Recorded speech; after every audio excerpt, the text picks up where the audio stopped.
Bonjour tout le monde, aujourd'hui j'ai une chaîne à changer sur un vélo. Alors je vais vous montrer comment moi je le fais. J'en ai fait une dernièrement, alors je vais essayer de répéter l'exploit. Première chose que ça m'a pris, c'est un vérificateur de chaîne, savoir la grandeur, l'usure de la chaîne. Alors ça s'installe sur la chaîne et on peut vérifier l'usure selon une échelle qui est indiquée. Ensuite de ça, un outil qui va un dérive-maillon, un dérive-maillon qui va me permettre d'enlever sur un bout de chaîne, je vais choisir le maillon et pouvoir enlever le rivet pour défaire la chaîne. Et naturellement, comme vous allez voir, une nouvelle chaîne qui est compatible avec le vélo, c'est un 11 vitesses celui-ci. C'est un Dura Ace XTR, donc il y a quelques petites choses à vérifier ou en l'installant, la direction de la chaîne et tout. Alors on va commencer avec ça. Vous allez remarquer que cette chaîne-ci a déjà été remplacée, ce qu'on appelle un Quick Link ici, c'est ça qu'on va ajuster ou ajouter à la nouvelle chaîne pour la remettre en pièces tantôt, en un morceau. Alors, ce morceau ici est inclus dans la chaîne, dans celle que j'ai, et je ne dois jamais réutiliser celle qui est déjà là. L'usure ne permet pas de faire ça.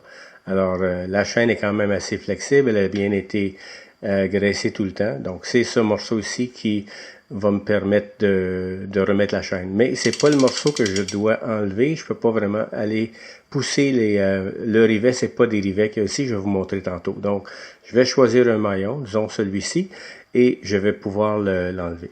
Pour me simplifier les choses, pour pas que la chaîne tombe, je me suis fait une petite broche que je vais simplement insérer pour rapetisser un peu la chaîne. Alors, quand je vais enlever le maillon ici, la chaîne ne tombera pas à terre et défaire à travers les engrenages. Donc, ça va me donner une chance de travailler ici plus librement.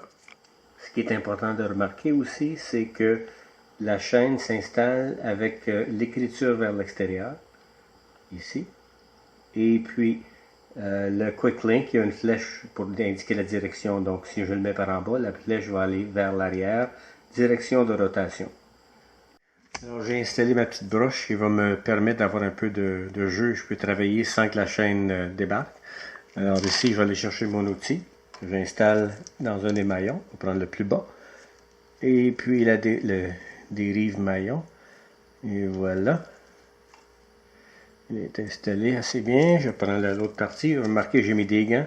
C'est la partie qui est la plus grasse, la plus sale.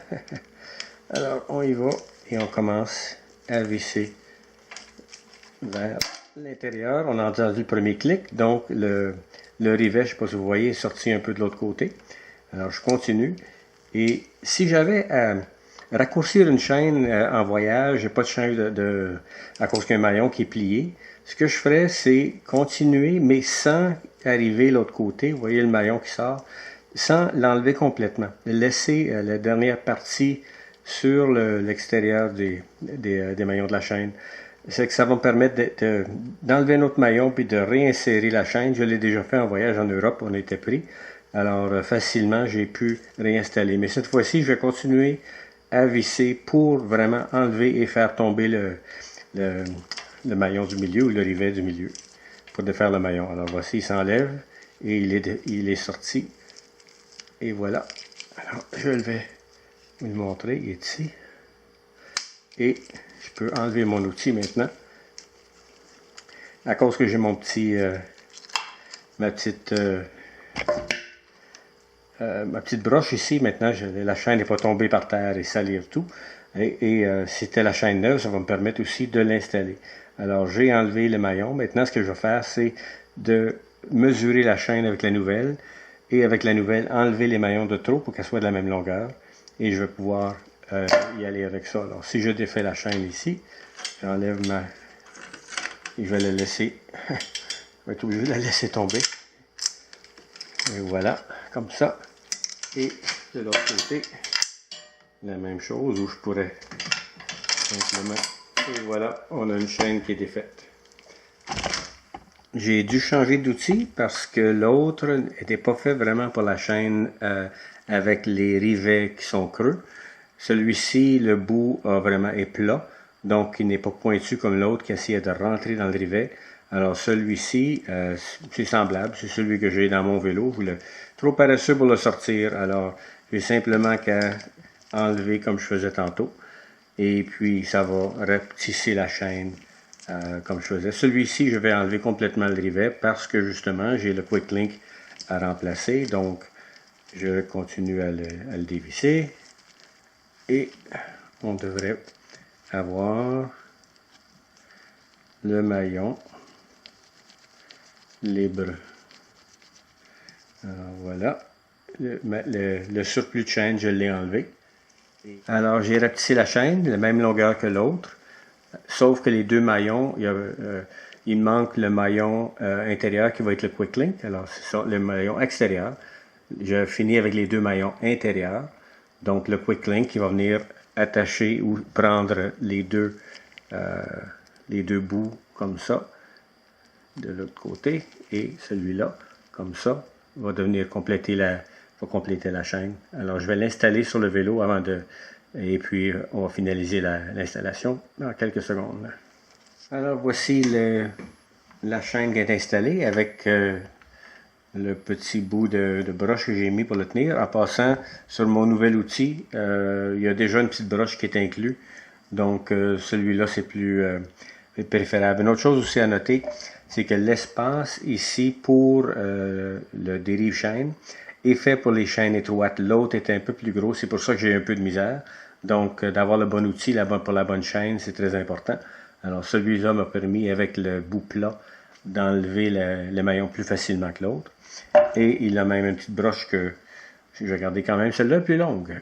Alors, ici, pour rabouter, il ne faut pas oublier qu'il y a une flèche qui donne la direction de la chaîne, la rotation. Alors, d'important de le mettre comme ça. Un premier rivet ici. Et l'autre va venir à l'extérieur, à l'arrière de l'autre. Comme ça, comme ça. Les entrer un dans l'autre, qu'ils soient bien plats. Et maintenant, ce qui reste à faire, c'est de tirer la chaîne avec l'outil que je n'ai pas. Je vais vous montrer le truc. Alors, il faut tirer la chaîne pour que ce bout-là, le rivet, entre dans la coche, et l'autre côté aussi.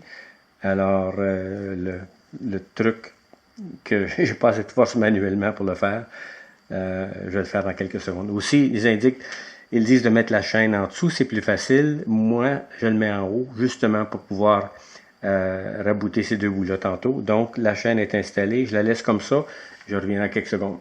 Alors, on y va pour la dernière étape, ce serait d'engager le Quick Link ici. Je vais enlever la broche pour étirer la chaîne. Et ce que je vais faire, assurer que ce soit bien entré dans les coches ici. Elle est prête à être clippée, donc il faudrait que j'étire ça. Pour le faire, je vais mettre de la pression sur la pédale en avant. Juste l'approcher un peu comme ça, me donner un peu de jeu.